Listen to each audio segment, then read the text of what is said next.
Hello and welcome to YCZ classes once again. Students, today we will learn about Hund's rule. Actually, our main topic is rules for filling electrons in various orbitals.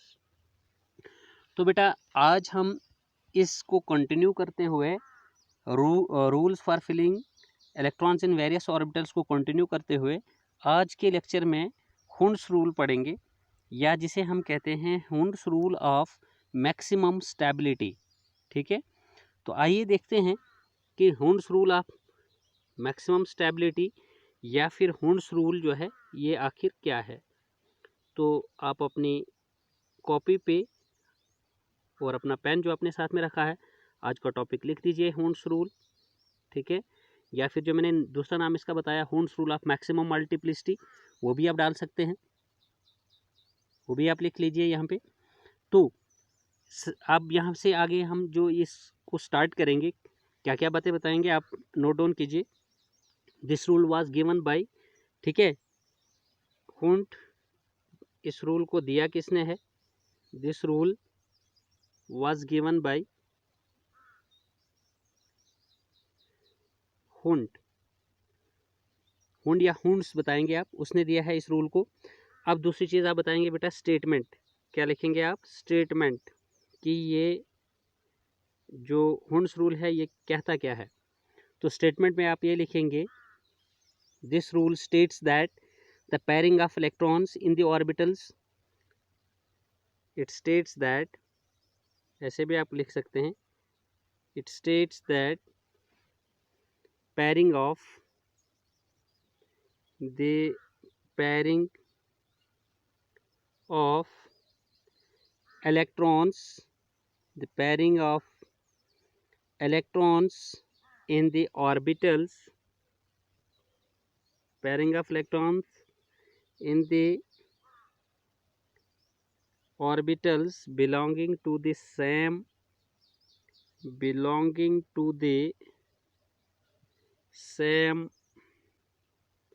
subshell, belonging to the same subshell, that is whether it is S, P, D or F, ठीक है, does not take place, बेटा ये तब तक नहीं हो सकती है, हुंड्स का मानना है, does not take place until, जब तक ना, until each orbital, एक minute, until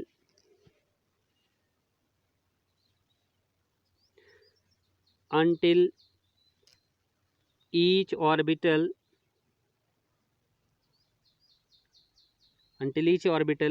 belonging to that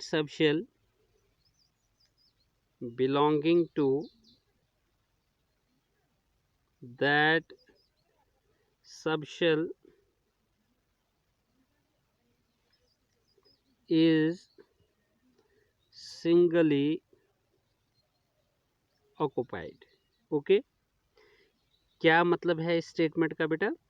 Hund's का मानना है कि आप इलेक्ट्रॉन्स की पैरिंग जो है ऑर्बिटल्स के अंदर, जो ऑर्बिटल्स बिलोंग करते होंगे सेम सबशेल से, ठीक है, यानी एस सबशेल का ऑर्बिटल एस ऑर्बिटल कहलाएगा, पी सबशेल का ऑर्बिटल पी ऑर्बिटल कहलाएगा, डी सबशेल का ऑर्बिटल डी ऑर्बिटल और एफ सबशेल का एफ ऑर्बिटल, तब तक नहीं कर सकते, डज नॉट टेक प्लेस, तब तक नहीं हो सकती, अनटिल, जब तक ना, each orbital belonging to that subshell is singly occupied, मतलब कि जब तक ना उस सबशेल के ऑर्बिटल में हर ऑर्बिटल को सिंगल इलेक्ट्रॉन मिले। जैसे देखिए, मैं आपको बताऊं कि पी सबशेल को अगर हम देखते हैं यहाँ पर, पी सबशेल में बेटा आपको पता है कि हमारे पास 3 पी ऑर्बिटल्स आते हैं, पी एक्स, पी वाई और पी जेड।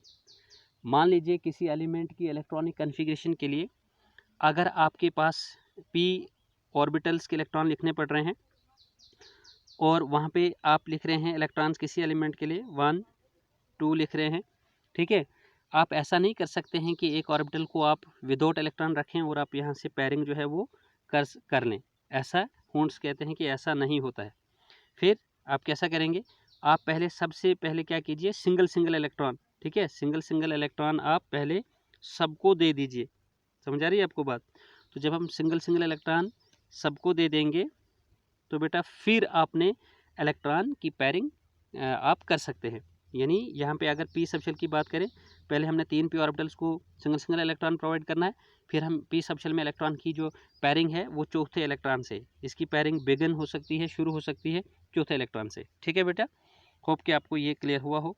इसी तरह से हम समझ सकते हैं कि अगर हमारा डी सबशेल है तो डी सबशेल में भी मान लीजिए बेटा आपका जो ऑर्बिटल्स होते हैं वो 5 होते हैं, d x y, d y z, d z x, d x square y square और डी जेड स्क्र, 1 2 3 4 5। तो यहाँ पर भी बेटा आप क्या कर सकते हो कि आपके किसी भी एलिमेंट की अगर इलेक्ट्रॉनिक कन्फिग्रेशन के दौरान आप इलेक्ट्रॉन्स यहाँ पर पहले इन 5 के 5 डी सबशेल के डी ऑर्बिटल्स 5 में इलेक्ट्रॉन पहले कम्प्लीटली मतलब पहले हाफ फील्ड रख लीजिए, इसको क्या करेंगे आप हाफ फील्ड रख लीजिए, और फिर जब सबको हाफ फील्ड यानी जब सिंगल इलेक्ट्रॉन मिल जाए तो उसके बाद, समझा रही बात, उसके बाद जो है सिंगली ऑक्युपाइड जब सारा ऑर्बिटल हो जाएगा उसके बाद आप पैरिंग जो है वो कर सकते हैं। तो डी सबशेल में ये पैरिंग कहाँ से शुरू हो सकती है, जब 5 इलेक्ट्रॉन्स 5 ऑर्बिटल्स को मिल जाएंगे सिंगल, तो फिर 6th इलेक्ट्रॉन से आप इसकी पैरिंग बना सकते हैं। इसी तरह से है बेटा एफ सबशेल के लिए। एफ सबशेल के लिए भी आपको पता है कि कितने ऑर्बिटल्स होते हैं, 7 ऑर्बिटल्स होते हैं, ठीक है, 1 2 3 4 5 6 और 7। तो यहाँ पर भी आप क्या करेंगे, हर ऑर्बिटल को पहले सिंगल इलेक्ट्रॉन प्रोवाइड करेंगे, ठीक है, सिंगल इलेक्ट्रॉन आप प्रोवाइड करेंगे, और उसके बाद जो है आप इलेक्ट्रॉन की पैरिंग जो है 1 2 3 4 5 6 7 और 8th इलेक्ट्रॉन से पैरिंग एफ सबशेल के ऑर्बिटल्स के लिए आप शुरू करेंगे। होप कि आपको ये स्टेटमेंट जो है ये समझ में आया हो, जिसको मैं एक बार फिर से बताऊंगा यहाँ पे कि Hund's rule states that the pairing of electrons in the orbitals belonging to the same subshell s, p, d or f does not take place until each orbital belonging to that subshell is singly occupied।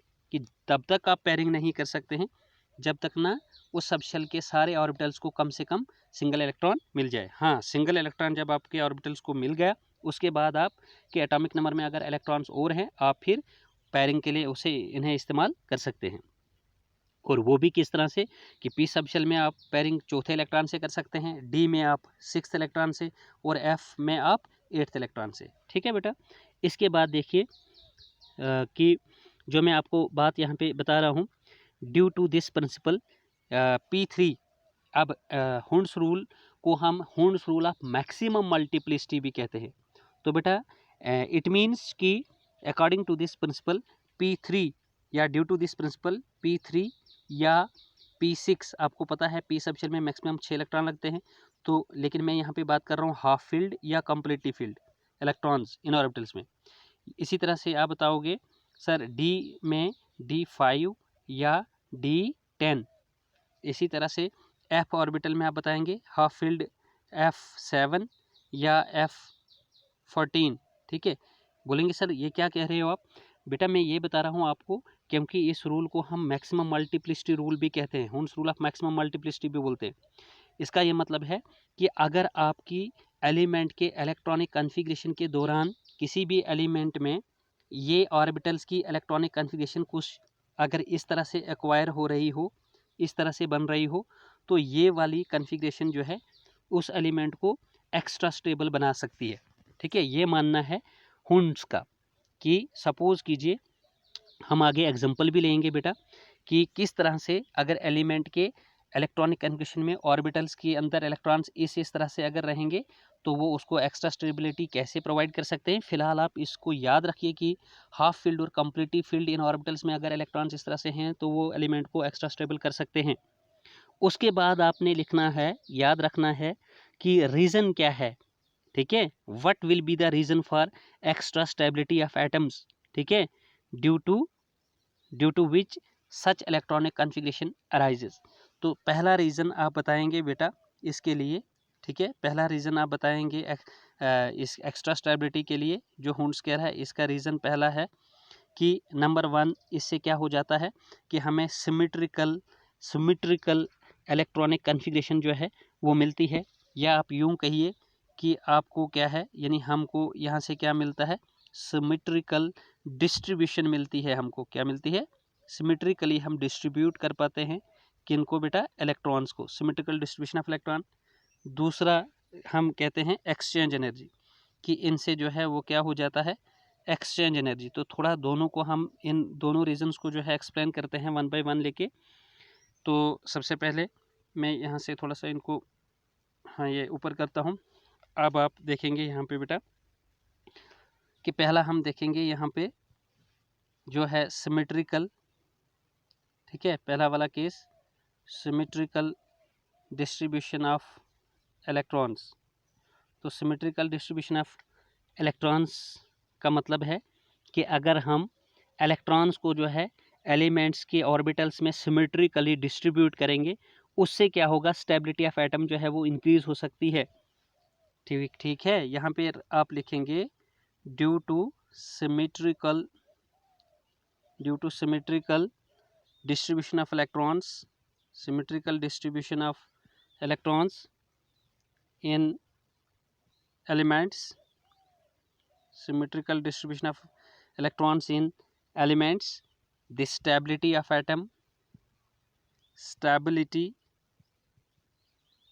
atom increases, atom की stability जो है बेटा वो increase हो सकती है। क्यों, as में जैसे कि as symmetry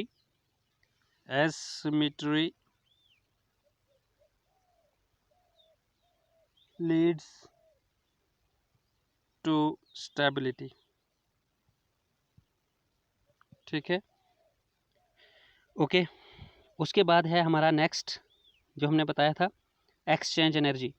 तो बेटा एक्सचेंज एनर्जी जो है हमारा, सबसे पहले आपने देखना है कि इस एक्सचेंज एनर्जी का मतलब क्या है, what do you mean by this exchange energy, जो कि हमने नेक्स्ट रीजन माना है इस stability, maximum stability of Hund's rule जो है, ठीक है, maximum stability of electronic configuration, Hund's rule of maximum stability के लिए।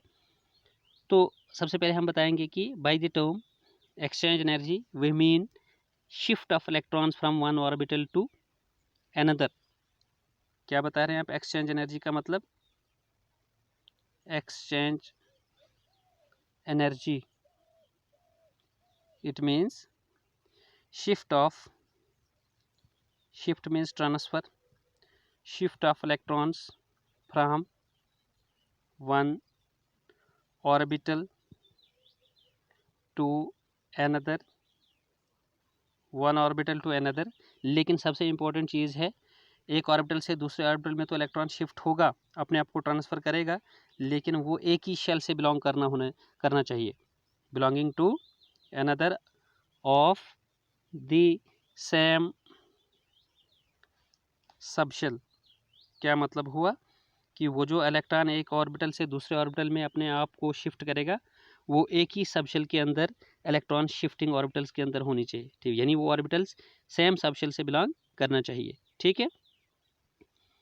विदाउट, और दूसरी चीज़ विदाउट अफेक्टिंग, और उससे जो है वो इफेक्ट नहीं करना चाहिए, वो डिस्टर्ब नहीं करना चाहिए, विदाउट अफेक्टिंग किनको बेटा, दूसरे वाले इलेक्ट्रॉन जो ऑर्बिटल्स में होंगे उन्हें वो अफेक्ट नहीं करने चाहिए, वो अफेक्टेड नहीं होने चाहिए इनसे, without affecting the environment of other electrons, without affecting the environment of other electrons. Hope कि आपको ये पॉइंट भी जो है वो क्लियर हुआ हो। चलिए बेटा आगे बढ़ते हैं, नेक्स्ट चीज़ देखते हैं अब हम यहाँ पे, ठीक है।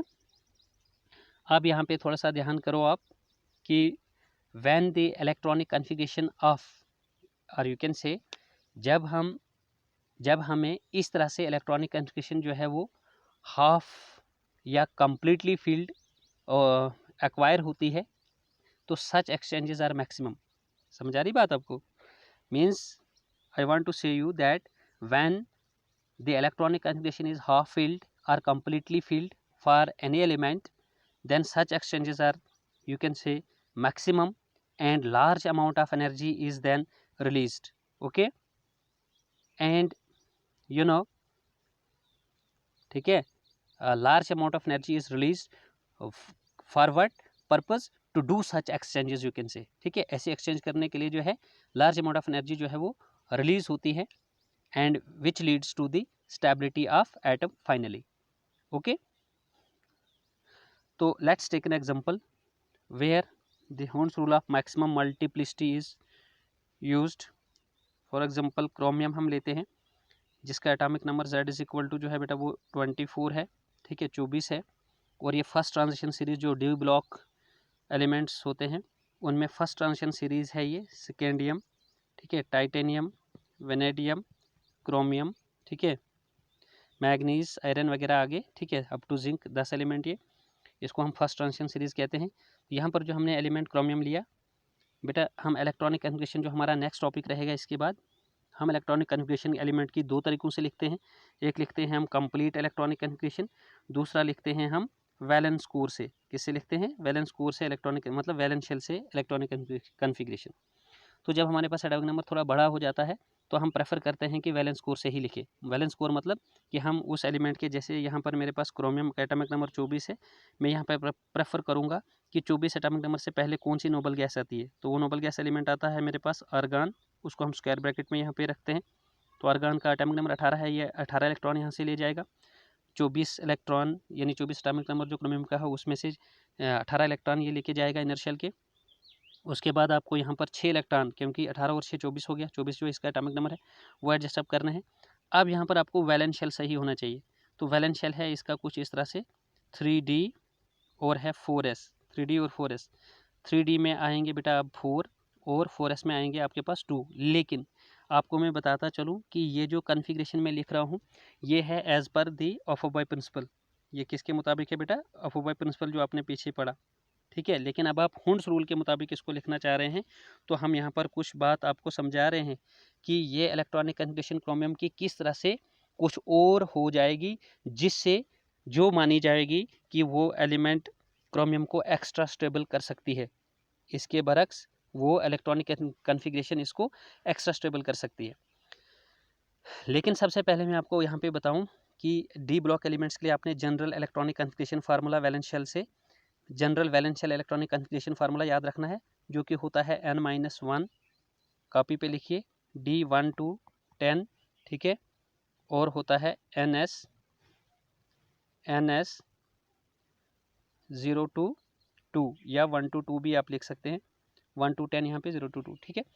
तो देखो बेटा यहाँ पे ये n जो है ये n होता है हमारे पास एक्चुअली प्रिंसिपल क्वांटम नंबर जो आपने क्वांटम नंबर्स में पढ़ा, क्वांटम नंबर्स होता है जिसमें ये रिप्रेजेंट करता है कि वैलेंस शेल में जाकर जब इस n की वैल्यू को आप देखते हैं वही इस एलिमेंट की जो है वो पीरियड नंबर हमें पता चलता है।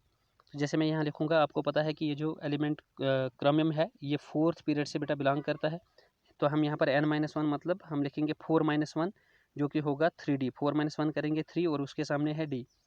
और पीछे चूँकि मैंने आप यहाँ देख रहे हैं कि मैंने इसका रेफरेंस एलिमेंट जो नोबल गैस का है वो आर्गन लिया हुआ है, 18 इलेक्ट्रॉन, और फिर 3D यहाँ से n-1 करके मैंने सिखाया आपको किस तरह से 3 और D बनेगा। 3D n-1 3 आ गया और आगे D है। D में 1 से 10 इलेक्ट्रॉन होते हैं, लेकिन सिचुएशनली मैं यहाँ पर कितने डालूंगा, मेरे पास 18 इलेक्ट्रॉन आगे आर्गन की तरफ से। अब 6 इलेक्ट्रॉन एडजस्ट करने हैं और n की जगह n मेरा क्या है यहाँ पर 4 है, तो मैं यहाँ लिखूँगा 4s। अब 3D और 4s में अपने इलेक्ट्रॉन डालने हैं, तो वही यहाँ पर बेटा यहाँ डाले हुए हैं अफोबाई प्रिंसिपल के मुताबिक। 3D कितना 4 और 4s में कितने 2, यानी 6 इलेक्ट्रॉन, 4 और 2 और 18 हो गया 24। लेकिन ये जो इलेक्ट्रॉनिक कन्फिग्रेशन है बच्चे ये है एज पर दी अफोबाई प्रिंसिपल, मैं आपको बार बार बता रहा हूँ। Now, as per Hund's rule of maximum stability, this electronic configuration should be as organ, okay, 18 electron ये लेगा। फिर 3D, अब देखिए इलेक्ट्रॉन कहाँ से कहाँ शिफ्ट हो से आपका वो स्टेबल इलेक्ट्रॉनिक कन्फिग्रेशन बन सकती है। लेकिन पहले आपने याद रखना है कि सर ने कहाँ कहाँ पे बताई थी कि हुंड्स रूल कहते हैं कि स्टेबल इलेक्ट्रॉनिक कन्फिग्रेशन बन सकती है। एस में नहीं बोला था हमने, समझा रही बात, हमने पी ऑर्बिटल में बोला था, डी में बोला था और एफ ऑर्बिटल में बोला था। पी में कहाँ कहाँ पे बेटा? पी में बोला था हमने P3 और बोला था P6 में, यानी हाफ फील्ड और कंप्लीट फील्ड। डी में इसी तरह से बोला था D5 और बोला था D10। इसी D10, इसी तरह से बोला था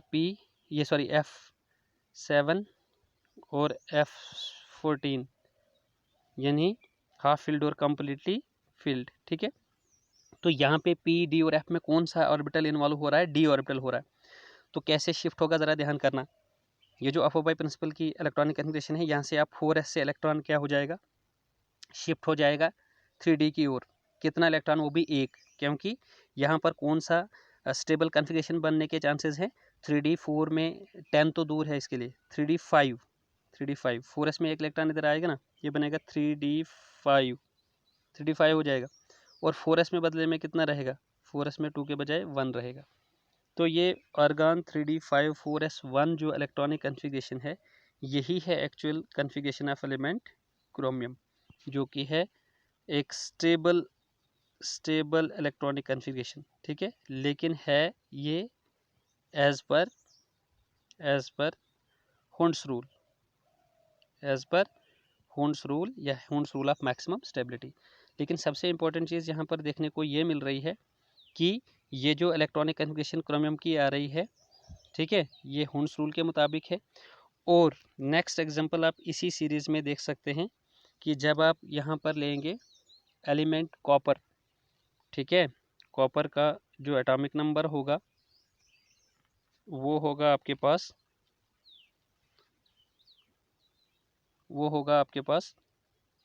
क्या कहते हैं 29, Z=29।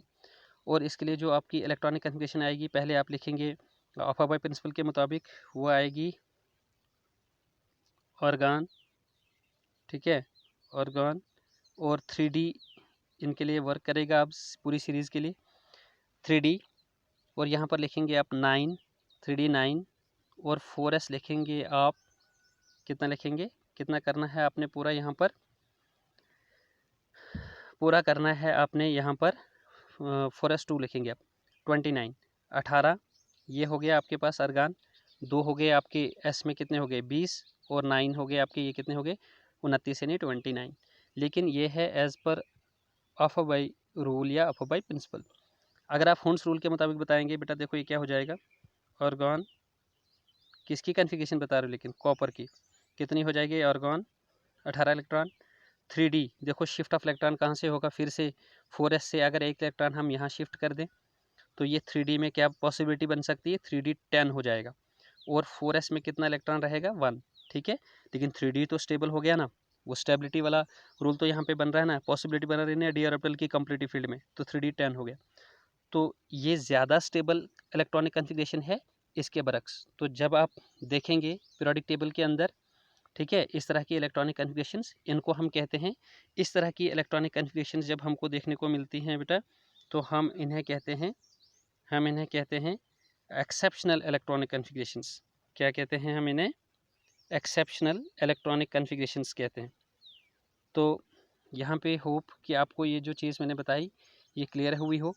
और आपने याद रखना है कि ऐसी इलेक्ट्रॉनिक कन्फिग्रेशंस को हम क्या कहते हैं? एक्सेप्शनल। क्या कहते हैं बेटा? एक्सेप्शनल, ठीक है, इलेक्ट्रॉनिक कन्फिग्रेशंस कहते हैं।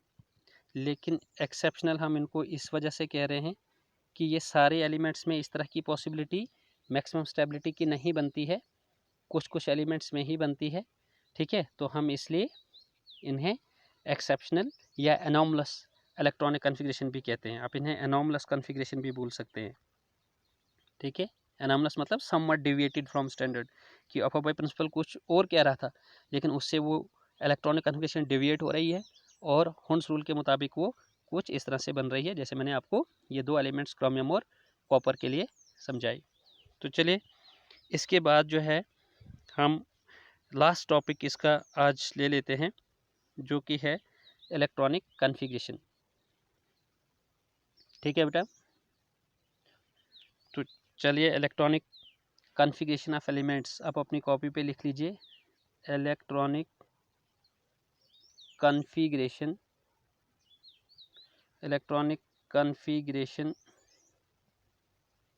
Of elements.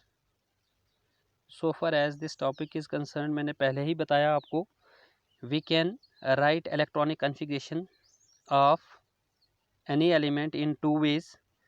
One is complete electronic configuration, हम complete electronic configuration लिख सकते हैं, और second one is valence shell electronic configuration, या हम इसको बोलते हैं वैलेंस कोर इलेक्ट्रॉनिक कन्फिगरेशन भी। ठीक है, तो आपको बेटा यहाँ याद होना चाहिए इलेक्ट्रॉनिक कन्फिगरेशन के लिए कि जो रूल्स फॉर फिलिंग इलेक्ट्रॉन्स अब पूरे 3 हो गए, आपको ये सारे अपने जहन में होने चाहिए। और सबसे पहले कि अफाबाई रूल या अफाबाई प्रिंसिपल के मुताबिक जो हमने कहा, डिफरेंट ऑर्बिटल्स से आपको वाकिफ़ कराया, और डिफरेंट ऑर्बिटल्स की एनर्जी किसकी कम किसकी ज़्यादा है वो भी मैंने आपको बताया। बूर बर्री प्रिंसिपल, या जिसे हम N+L रूल कहते हैं, वो भी मैंने आपको पढ़ाया था पीछे। उससे हम कोई भी दो ऑर्बिटल कंसर्न से क्या कर सकते हैं, उनकी एनर्जी बता सकते हैं किसकी कम और किसकी ज़्यादा है, by taking the sum of N+L, principal quantum number and azimuthal quantum number. और जिस एलिमेंट के लिए N+L का सम ज़्यादा आए उसकी एनर्जी ज़्यादा है, और जिसके लिए N+L का सम लेस आए, कम आए, उसके लिए उसकी एनर्जी कम है।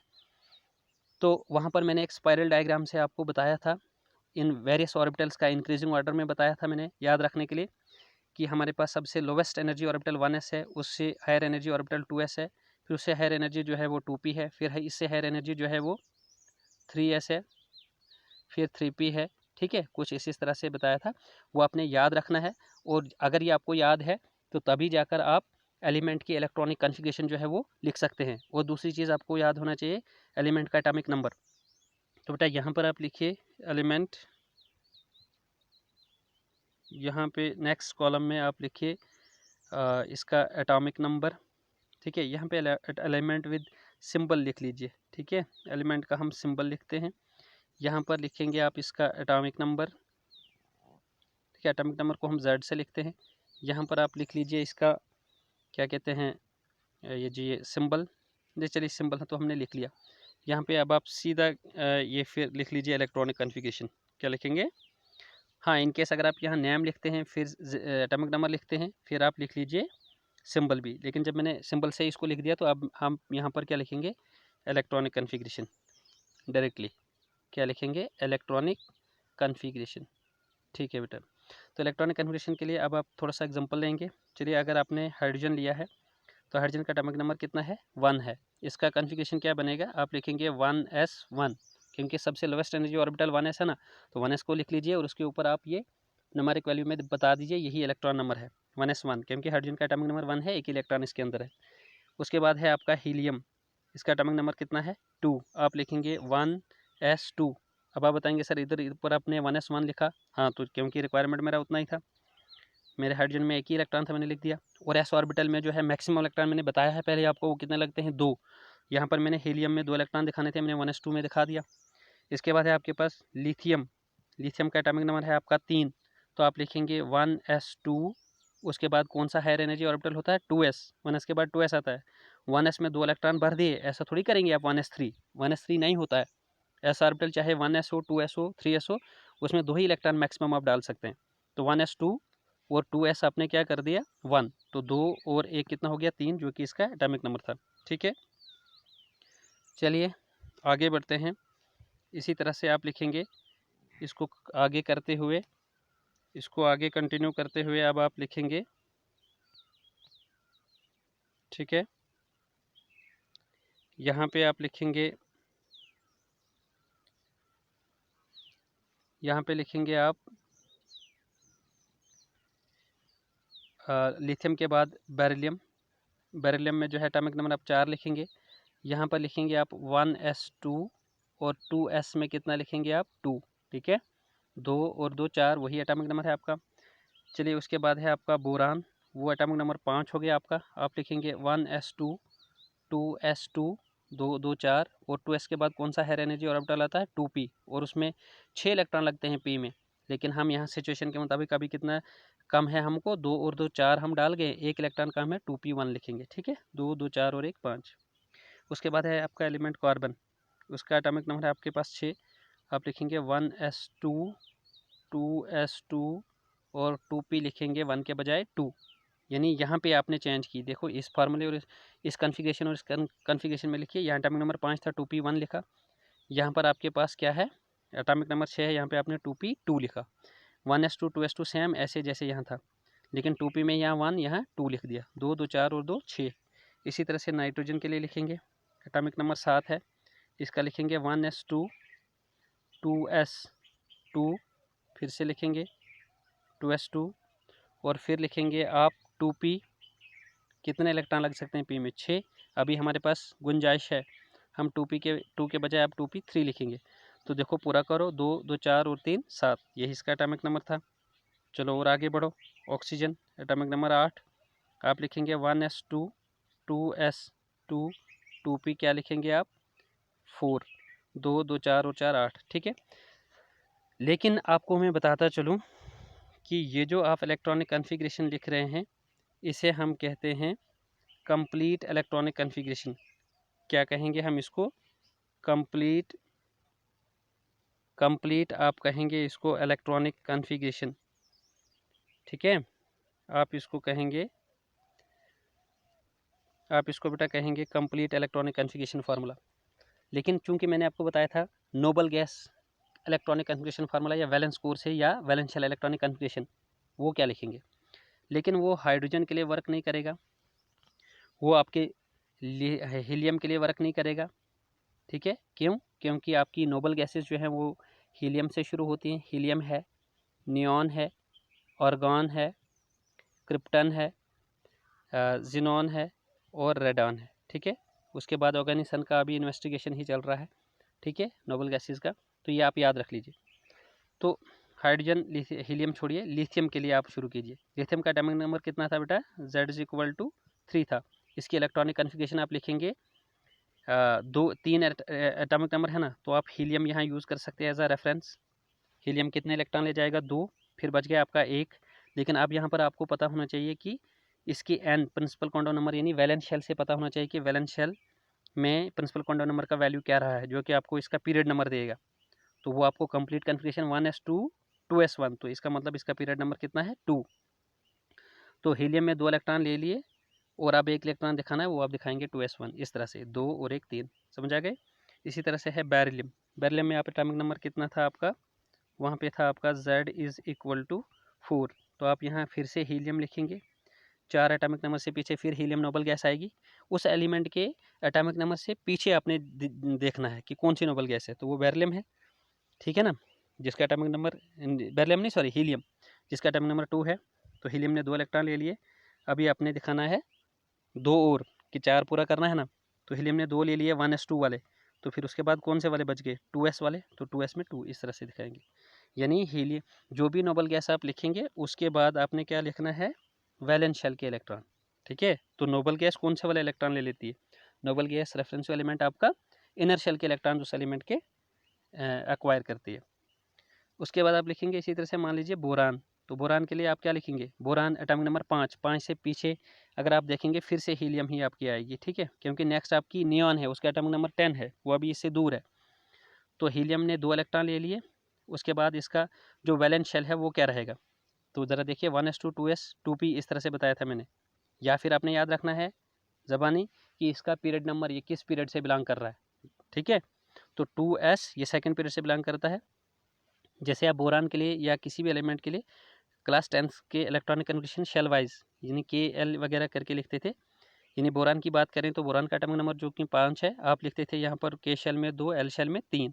तो बेटा ये 3 इलेक्ट्रॉन जो यहाँ पर है, इन्हीं को हम यहाँ पर एडजस्ट अप कर रहे हैं कि हीलियम में जो हैं ये 2 इलेक्ट्रॉन आ गए हैं।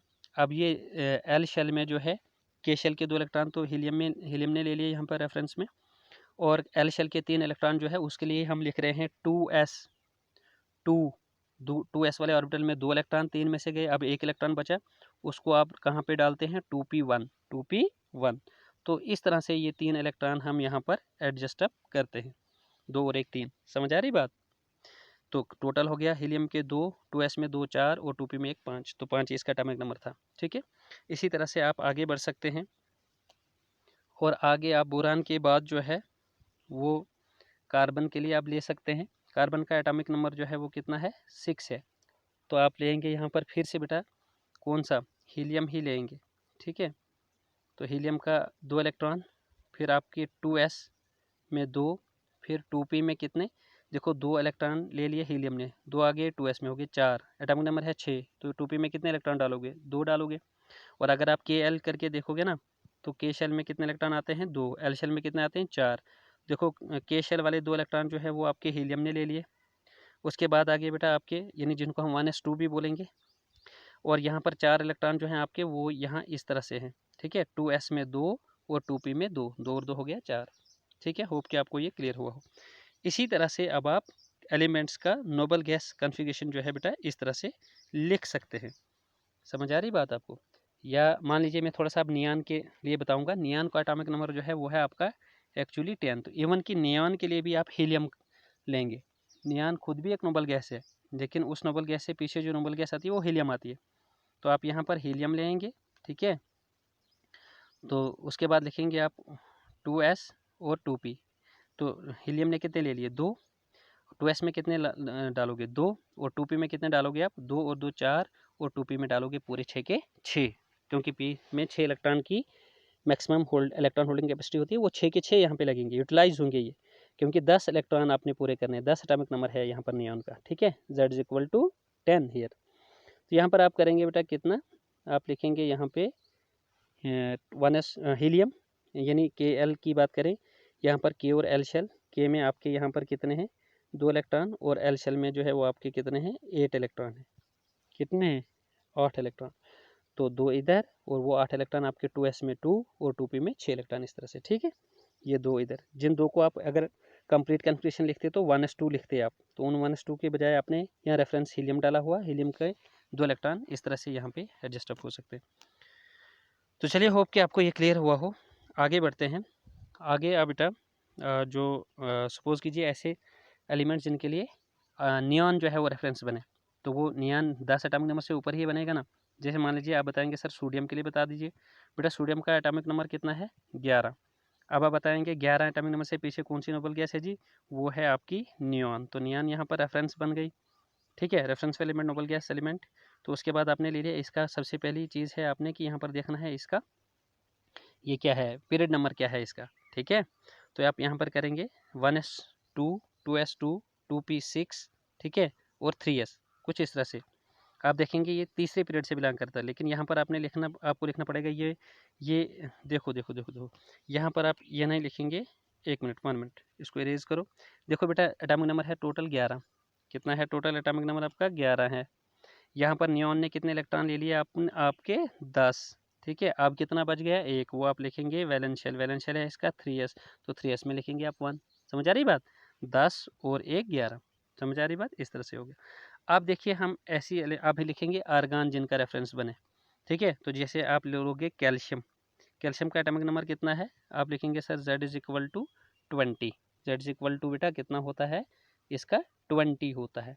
तो आप यहाँ पर लिखेंगे कैल्शियम के लिए, आप लिख सकते हैं कि हम यहाँ पर कैल्शियम से पीछे देखें तो कौन सा एलिमेंट है नोबल गैस, आर्गान। तो आर्गान ने कितने ले लिए, 18, क्योंकि इसका एटॉमिक नंबर 18 है। फिर अब लिखने हैं आपने कितने बचे, 2, लेकिन अब 2 इलेक्ट्रॉन और एडजस्ट करना है ना। लेकिन अब इंपॉर्टेंट चीज़ है कि आपको इसका वैलेंस शेल पता होना चाहिए, मतलब कि उसमें प्रिंसिपल कोऑर्डिनेट नंबर n का वैल्यू क्या है, यानी इसका पीरियड नंबर क्या है। तो कैल्शियम का पीरियड नंबर जो है वो 4 होता है, तो आप लिखेंगे 4s, और उसमें भी कितने इलेक्ट्रॉन लिखेंगे आप, 2। तो आर्गान 18 और 4s में 2 कितने हो गए, 18 और 2 20 हो गए, इस तरह से लिखेंगे आप। इसी तरह से अगर इवन कि आप पोटेशियम का लिखेंगे इससे प्रीवियस एलिमेंट का, तो पोटेशियम के लिए आप कर सकते हो इस तरह से, आप लिखोगे पोटेशियम का जो सिंबल है वो K लिख दिया, यहाँ पर आपने Z इज इक्वल टू 19 बताया, और यहाँ पे आप क्या करोगे, यहाँ पे आप बता सकते हो बच्चे कि इसका हम लिखेंगे sir Z is equal to 19 आ गया ना, आप लिखोगे आर्गान फिर से, और यहाँ पे लिखोगे आप, ठीक है, आर्गान लिख दिया इसके लिए। अब है वैलेंस शेल लिखना, तो वैलेंस शेल जो है आपके पास वो कितना है, वो भी इसी तरह से 4s है, ठीक है। कितना है इसका, 4 है, यानी 4th पीरियड है। और 4th पीरियड में बेटा आप लिखेंगे यहाँ पर कितना, इसमें तो लिखा था आपने कैल्शियम में 4s2, इसमें लिखेंगे 4s1, क्योंकि ये 19 है वो 20 था, तो 18 और 1 19, इस तरह से, ठीक है। होप कि आपको ये पता लगो। इन केस बेटा अगर आपको कोई दिक्कत आ रही है आप मुझे पूछ सकते हैं। तो इसके बाद जैसे देखिए आगे हम जाएंगे। अगर आप मान लीजिए कि क्रोमियम का तो मैंने अभी बताया आपको, ठीक है। स्कैंडियम टाइटेनियम इसी तरह से आप कर सकते हैं। हाँ, इवन अगर आप स्कैंडियम का करेंगे, स्कैंडियम का एटॉमिक नंबर जो है वो है आपके पास 21। तो आप लिखेंगे इसको 21 से पीछे फिर बेटा आर्गन ही नोबल गैस लेंगे आप। और फिर यहाँ पे सबसे इंपॉर्टेंट चीज़ है वैलेंस शेल के को पहचानना, ठीक है। और उसके पीरियड को पहचानना, किस पीरियड से ये बिलोंग कर रहा है। तो पीरियड का नंबर पता चलता है, वैलेंस आउटरमोस्ट शेल में जाकर आपने प्रिंसिपल क्वांटम नंबर की वैल्यू देखनी होती है, ठीक है। तो आप लिखेंगे यहाँ पर ये आ गया ना ऑर्गन आपका, ठीक है। उसके बाद आप लिखेंगे यहाँ पर होता है बेटा 4s और होता है 3d, ठीक है। मैंने आपको पीछे इन दो का एनर्जी कंपेयर करवाया था n+l रूल से, n+l बोरबरी प्रिंसिपल, बोरबरीज रूल।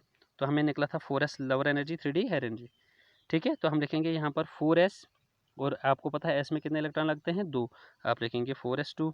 और फिर 3d में कितना बचेगा, देखो 18 और ये 2 कितना हो गया 20। एटॉमिक नंबर कितना था 21, यानी 1 इलेक्ट्रॉन कम है, 3d में 1 कर देंगे, ठीक है। होप कि आपको ये चीज़ क्लियर हुई है।